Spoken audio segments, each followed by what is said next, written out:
Hello, my name is Alex. I'm 31 years old and work as an auto technician.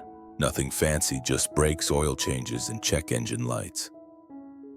I've been doing it since I was 20.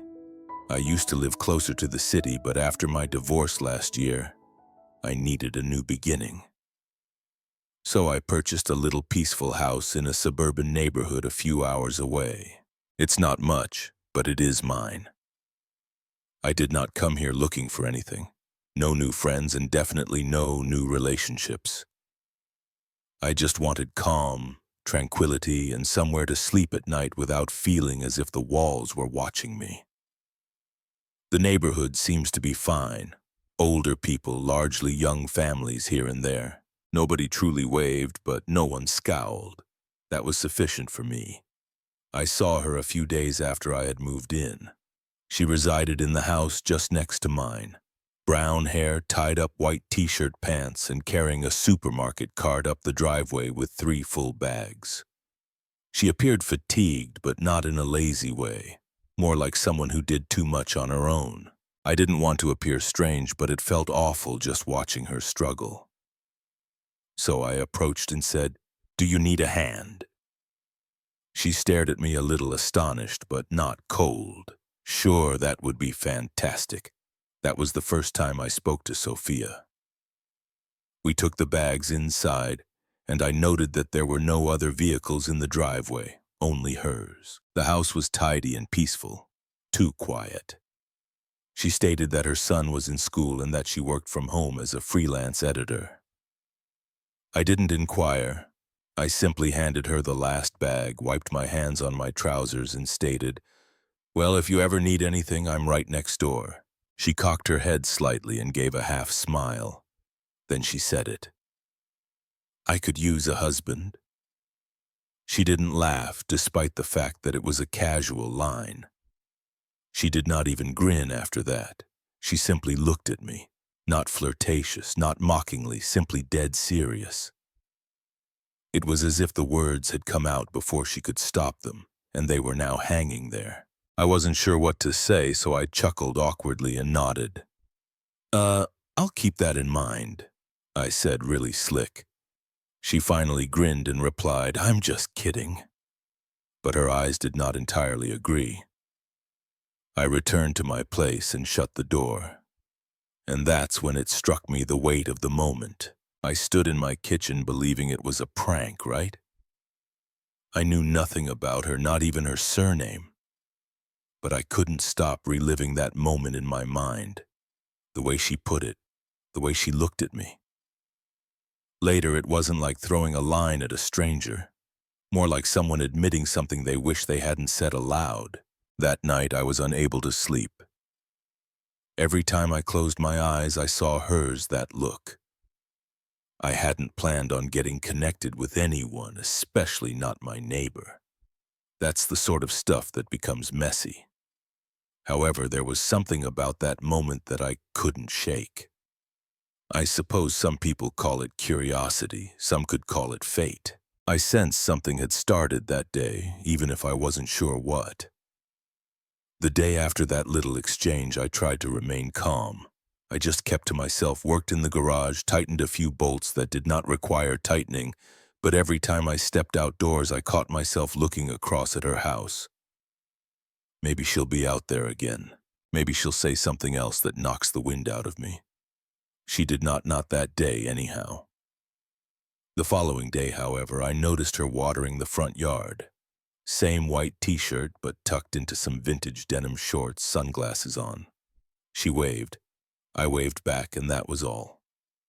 We gradually began exchanging short welcomes, a few words across the fence, comments on the weather. Alternatively, the area was occasionally too quiet. She had a dry sense of humor that took me a second to understand, the kind that makes you reconsider after she has already walked away. A few days later, she found me outdoors working on my old Chevy, a '92 Silverado with more personality than most people. She walked over with her hands in her hoodie pockets. She remarked, "You're always out here messing with that thing. Have you ever fixed it, or is this just therapy?" I smiled. "A little bit of both." She leaned on the fence. Good evening. I have a leaking kitchen faucet, just saying. I said simply. I could take a look. She said, be my guest. As she turned to walk back home. But if it explodes, I'll blame you. That afternoon, I found myself bent beneath her sink, replacing a cheap old connector that appeared to have not been touched in years. She stood nearby, arms crossed, and watched with a slight grin on her face. She said, most guys would have charged me for this. I wiped my hands and shrugged. Most males aren't attempting to impress their neighbors. There was a flash in her eyes, maybe amusement, maybe something more, but she only said, keep this up and you'll have a permanent fan club. She walked me out while I was packing up my tools. You want some pie? She asked rather casually. I made too much yesterday. I paused. She noticed. It's not poison, she explained. I'm more concerned with not stopping at one piece. She smiled. Then don't. That evening we gathered on her back porch enjoying slices of homemade apple pie and coffee from mismatched mugs. Her kid Ethan stepped outside for a moment, a skinny introverted kid with a solemn expression. This is Alex, Sophia told him. He's the one who got our faucet to quit screaming. Ethan nodded once before retreating inside with his tablet. He doesn't say much, she remarked softly. Not since. Well, it takes time.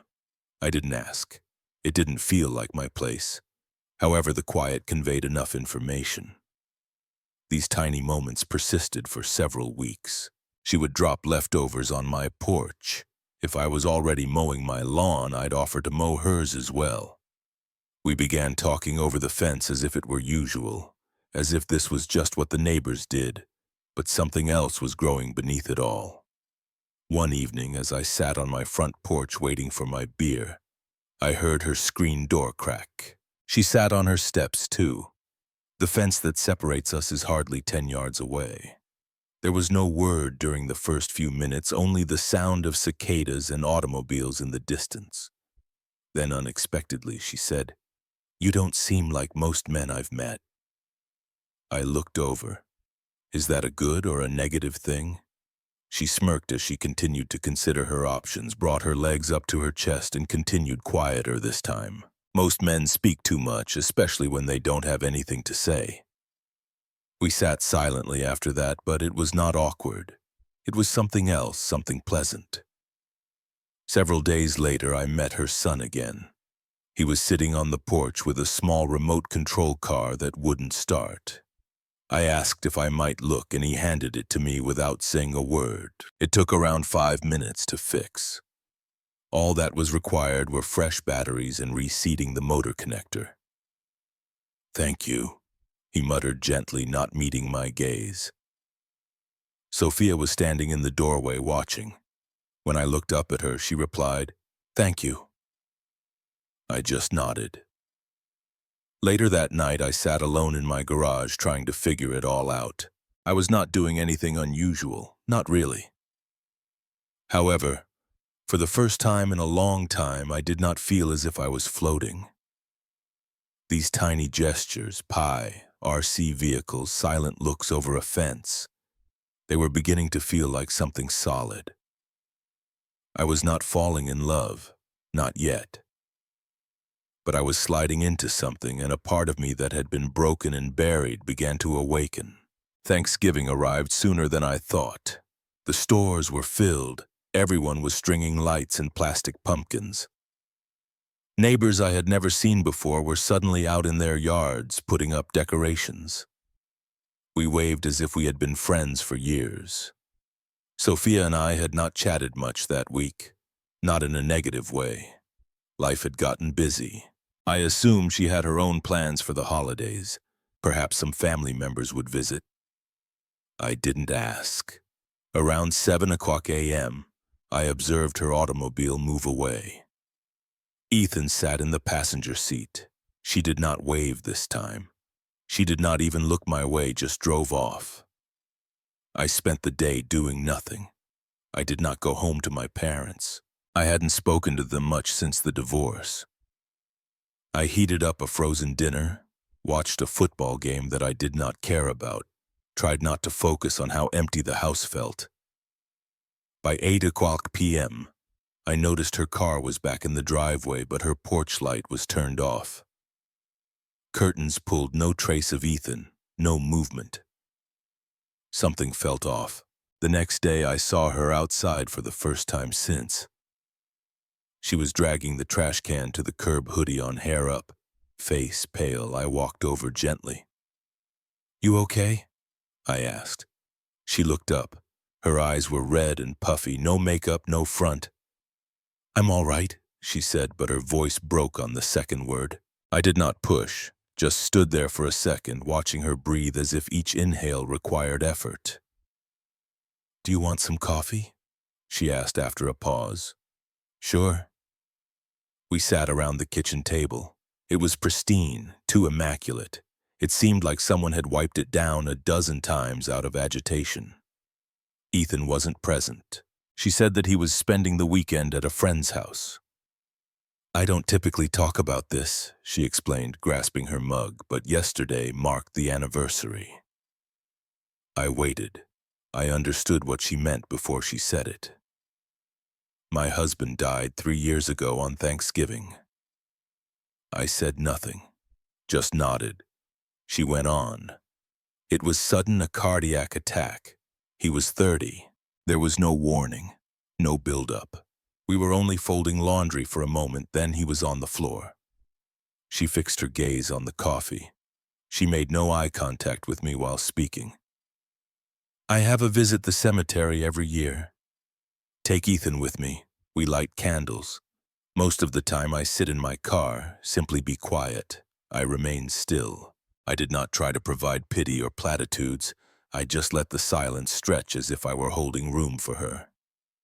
Then she said something that took me off guard. I wasn't sure I could feel anything for anyone again. "Not like that. Not genuine," she said. She finally looked up. Her face remained calm, but her eyes were raw. "And now I'm afraid because I think I am starting to." I swallowed hard. I could have said a lot, could have made a joke, could have tried to be pleasant, light-hearted, or sweet, but I did not. I simply reached across the table and placed my hand over hers. No squeezing, no movement, only quietness. She let it sit there. She muttered, "I wasn't trying to fall for anyone." I said, "Neither do I." For the next hour we sat in that kitchen, barely talking. The only sounds were the fridge's hum and the odd squeak of the old floorboards beneath our chairs. It was the most intimate night I'd had in years, yet we only touched with one hand. There were no kisses. There was no point where the music swelled and someone leaned forward. Just reality, shared grief, mutual understanding. When I returned home, I turned off all of the lights. I just sat on my couch in the dark, staring at the ceiling. Something had shifted. We hadn't discussed being together, had not made any guarantees. There were no declarations of love or lines crossed. But for the first time since we met, I recognized Sophia was more than simply someone I liked. She was someone I had to protect, not from a physical source, but from the stillness, from the weight she carried alone on a daily basis. Perhaps she felt the same way about me. The week following Thanksgiving was frigid, the type of cold that seeps into your bones and makes every floorboard crack louder than normal. I spent the majority of it immersed in work at the garage, not because I had to, but because I wanted to do something with my hands. Something that didn't entail thinking about Sophia, what she'd said, or how it made my chest feel like it was slowly growing and contracting all at once. We did not talk much that week. She texted me on Monday. "Thank you for listening. That was all I needed," I said. "Anytime." That was it. On Friday morning, I received an unexpected call. Chris, an old friend of mine who had moved to Denver a year ago, informed me that his shop was expanding. They needed a lead mechanic, full salary, benefits, clean bays, real tools, and a consistent schedule. Basically everything I didn't have at my current job. I can't promise the sun and the moon, he said, but it would be a step forward. You have earned one. I told him that I would think about it, so I did for 2 days straight. It wasn't as if I had deep roots where I was. I didn't have family nearby, did not have children. The only thing that kept me in place was my mortgage and Sophia. On Sunday evening, I was out back splitting wood when I heard her voice behind me. "Are you thinking about moving?" she asked. I turned around. She had her arms crossed over her chest, the same large hoodie hanging loosely around her frame. "Where did you hear it?" "Karen, 2 doors down. Apparently her son is pals with someone in your garage." I nodded slowly. "It's only a call. Nothing is decided." She moved closer. "But you are considering it." I did not respond right away. I just stared down at my callous, grimy hands. The type of hands that could mend practically anything except right now. "Better salary," I remarked. "Better hours, a great opportunity to construct anything." She was silent. Then she let out a sharp, tight breath through her nose. "I see." I leaned against the axe handle. "Sophia, it isn't. I made a joke about wanting a husband," she said immediately, her voice flat. "But I didn't make a joke about needing you." It landed like a punch. She was not crying, she was not shaking, she was simply nude, exposed in a way that required honesty. I did not say anything, just stepped up and stood in front of her. "You are the first individual who has made this location feel like home." She continued, her voice somewhat quieter. "And I'm frightened that you'll go before I can find out what this is." I said without hesitation, "I am not going anywhere." That was it. There was no major speech, no spectacular hug in the rain, only those words and her expression when she understood I meant them. Later that night, she arrived at my place. She did not knock. She unlocked the rear screen door and strolled inside as if she lived there. She wore a sweatshirt and leggings, her hair pulled back, no makeup. She looked like herself, not the one she presented to the world, just her. She perched at the edge of my couch, hands on her lap as if she didn't know where to begin. I did not make her. She looked up at me and added, "We did not kiss the night I told you about Michael." I shook my head, did not feel right. And tonight I got closer slowly. I offered her time to change her mind, to pull away, to laugh it off as one of her old jokes. She did not. Our first kiss was neither passionate nor crazy.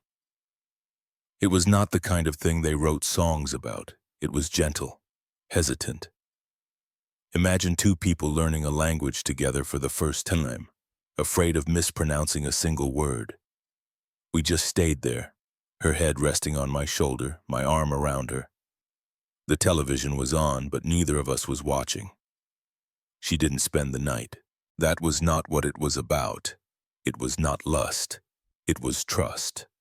Trust takes time. The next morning, I called Chris and informed him that I would not be taking the job. "Are you sure?" he asked. "Yes," I said. "All right. I discovered something more important here. You found a woman, right?" I laughed. "Something like that." Sophia brought us breakfast that morning. Scrambled eggs, bread, and fresh orange juice in a thermos. Ethan was beside her, carrying a little container of strawberries. "Are you staying?"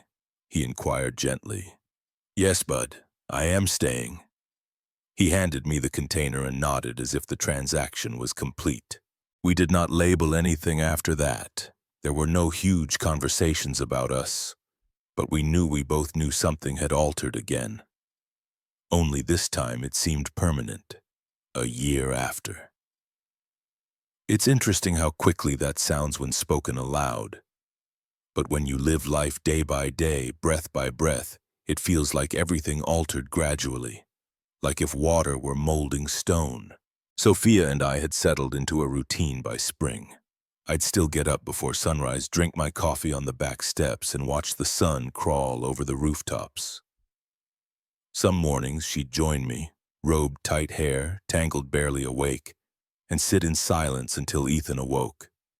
Other times she'd simply wave at me from her kitchen window, partly smiling while she prepared breakfast. She did not move in with me, not at first. We both agreed there's no rush, there is no pressure.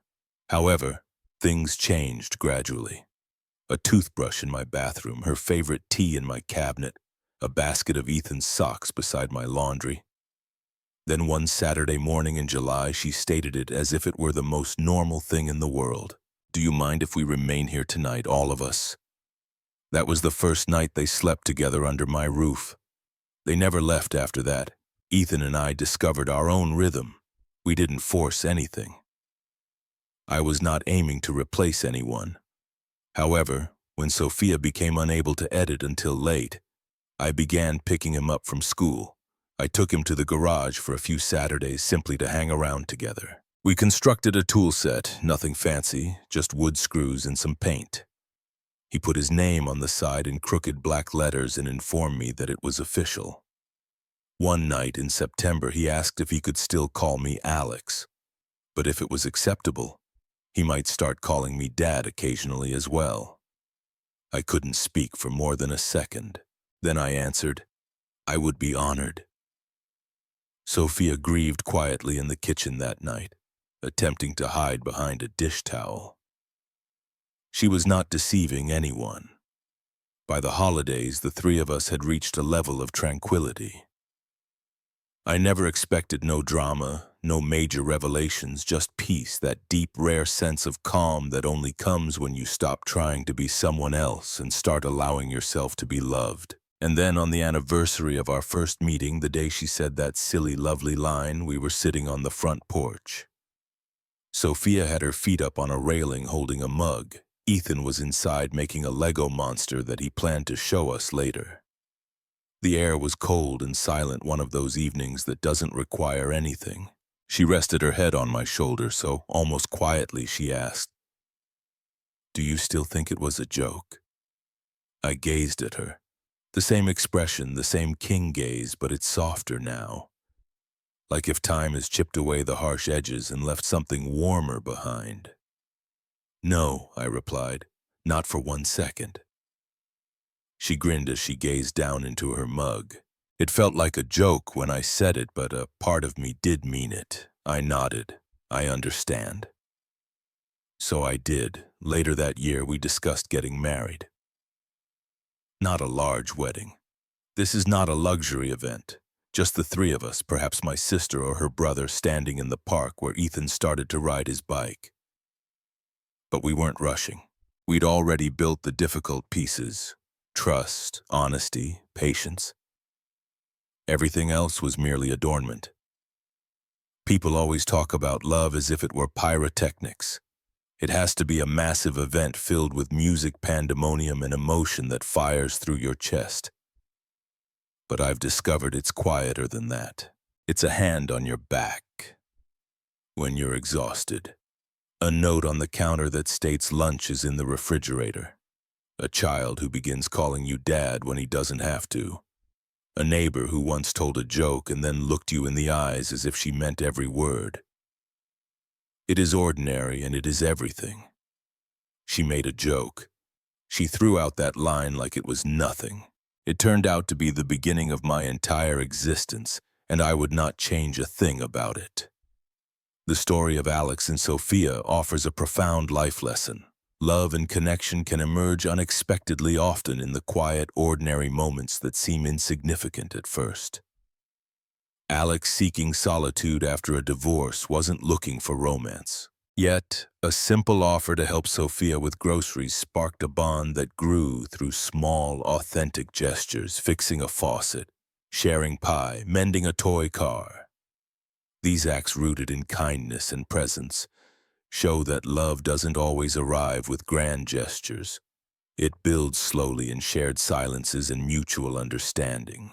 Sophia's vulnerability about her loss and Alex's choice to stay to listen and to build a family with her and Ethan teach us that healing and love require patience, trust, and the courage to embrace what feels real, even when it defies expectations.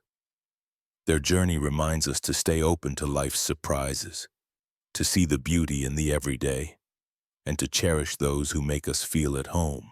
For anyone who's found meaning in unexpected places, this story is a testament to the power of quiet connection. What small moment in your life led to something profound? Share your story in the comments. We'd love to hear it. If this touched your heart, hit like, subscribe, and ring the bell to join our community.